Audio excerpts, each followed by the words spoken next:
Today I'm going to take a look at this gaming laptop I got from the pawn shop.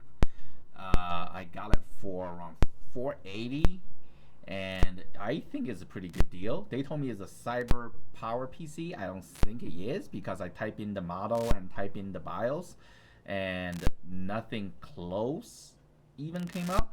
The closest thing I came up with was a Quanta NL8K, as you can see from the screen here, which is they call themselves wait, what's the term they use? Original design manufacturer. So I guess they built laptops for other company and then borrow their design and then build their own computer and sell it directly probably on their website, right? And it's a Taiwanese company, and in Chinese it is pronounced 广达电脑. So I got it for $480 including tax. So I think it's a pretty good deal. Let's take a quick peek of it. So what did I got? I got a mobile gaming computer that's running i7-7700hq, which is a mobile processor, 8 gigs of RAM. Apparently I can add 8 more because there's nothing on slot number 1. 1060 GTX. Well, how do I know? Because there's a sticker on it.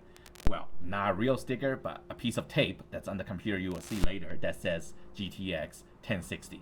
Obviously, I loaded it into Windows to make sure it's true, because I really can't seem to find it at the moment at the store, what brand or any other information. In fact, now, 3 days later, on the internet, I still don't find a lot of information on this computer.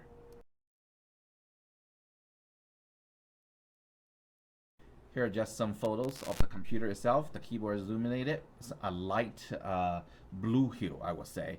And the touchpad is enclosed with the same illumination as well. And that is the sticker. In addition to the Intel sticker and the NVIDIA sticker, the pawn shop put a scotch tape on it and wrote GeForce GTX 1060. That's what caught my eye. Otherwise, I would just walk past, figuring the design looks like really 2012. On the left-hand side, you have 2 USB 3.0 slots. One of them is quick charge, SD card, and 2 indicator lights for the charging and for the hard drive activity. So otherwise, it have no other ports. So 2 USB and 1 SD slot and indicator light on the right-hand side of the screen. And also from this angle, you can see the color of the keyboard illumination better, which is a light blue color. And here in the back, you have the power plug, the Ethernet, a mini DisplayPort, and a full-size HDMI. And this is just a better view. And I was able to connect 2 computers to it at the same time. Now, why do they tell me it's cyber PC power? Because of that logo in the back. But if you look closely, it really looks like it's off-center. That's why I'm not really sure. And here's just a quick video. Again, the touchpad is surrounded by a backlit light, and as well as the keyboard. The keyboard is pretty old and dusty. They probably sit on the shelf for, I would say, at least 6 months, or else they wouldn't do a discount, right? And as you can see, even the lettering is off on the keyboard. The power supply is no-name brand, OEM probably, 230 watts. And on the right-hand side, I forgot to mention it has a USB-C port in addition to audio and regular USB-A. Now, the USB-C port does support display out, but not charging, so it's not a Thunderbolt port. And again, on the back, you have your DisplayPort, your HDMI, Ethernet, and regular power. The speaker is in the front, left and right, and I think there's a sub on the bottom. I'm not sure. And this is the light in the back case, is what I think led them to think it's cyber power PC, and also that sticker. But again, it's a little bit off center, so I'm not sure. As you can see, I did not even reset the computer because I just got it from the pawn shop, right? Again, i7-7700hq, 8 gigs of RAM, 1.15 terabyte. That's because it has 2 hard drives in it, just like other gaming PCs. A 256 SSD and a 2.5-inch HDD. and the trackpad sucked. That's why I keep quitting out, as you can see here. But just from the specs, I think 350 was a good deal.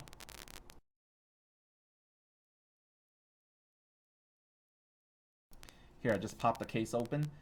And first, that's one of the speakers, left and right. In the center is the battery. And that is the speaker again.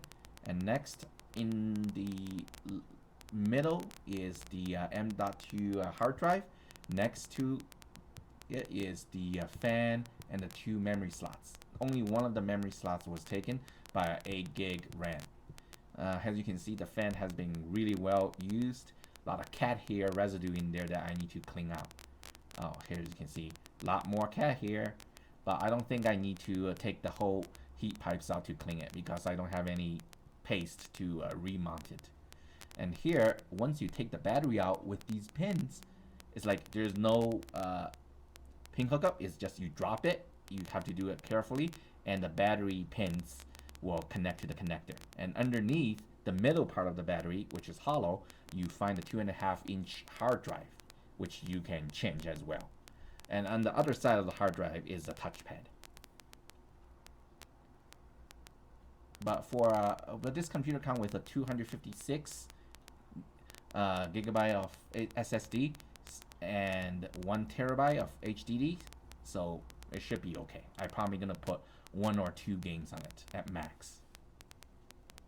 And here is just an example of me showing you the DisplayPort running at USB-C.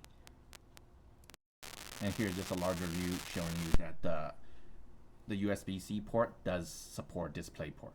And it's outputting to this HP monitor running at 1080p at 60 Hz. Right there. And the next thing what I did is I ran through some benchmark using Passmark to make sure I have a graphic card in there, even though I did check already under system devices. And I just want to see how it runs. And here are the results. I'm not going to show the video, but the results are actually pretty in line with the components, right? So we all know if you just Google it, the CPU should come out around 7,000, which is it did. The 3D Mark, it came out as 7,876 for 1060. Is a little bit low. And I ran it, tested again. I can show you in the next picture. This is outputting from the DisplayPort USB-C. When you do it on the regular DisplayPort or the HDMI output, it's actually faster. It will show 9,477 like this photo right here. So if you plan to play video games on this machine, like I do, you should plug the video output to the back. Either the HDMI or the DisplayPort will work. It's a 20% gain in performance. Here, the link I put in the caption has much information as I can find after a week, right? It's I can find from the forum that it's Quanta NL8K, and there was a website with a bunch of drivers, but none of them really matched up. But I didn't use it anyway because Windows 10 took care of all the drivers, and then I downloaded the newest NVIDIA drivers for the video card, which gave me all the functionalities. In fact, I was able to use this card to overclock my monitor to 144 Hz and all of the HDMI port. So it's at least a 1.4, possibly 2.0 version. So that's pretty cool. So no, I think I got a pretty good deal. Probably not going to keep it forever, right? It's not the flashiest or the best looking computer, but it got everything I need. I might even upgrade it to 16 gigs if I do decide to keep it. If not, bought it for $480, right? So I need to sell it for like $550 to $6 on eBay if I want to break even. But you know, if I don't sell it for that much, probably $5, which is the minimum I go.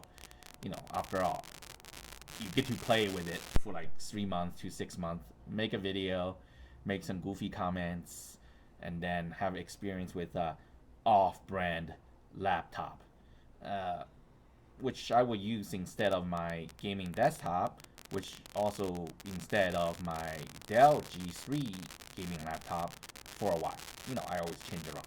But overall, for 480 bucks out of a pawn shop, I think I got a decent deal. Give a plug for Easy Pawn, right? Easy Pawn. We got the cash you need. Once I actually answered the phone for the city with that, and people got confused, and I kind of hang up on them. So that's a different story. All right, have a good rest of the day.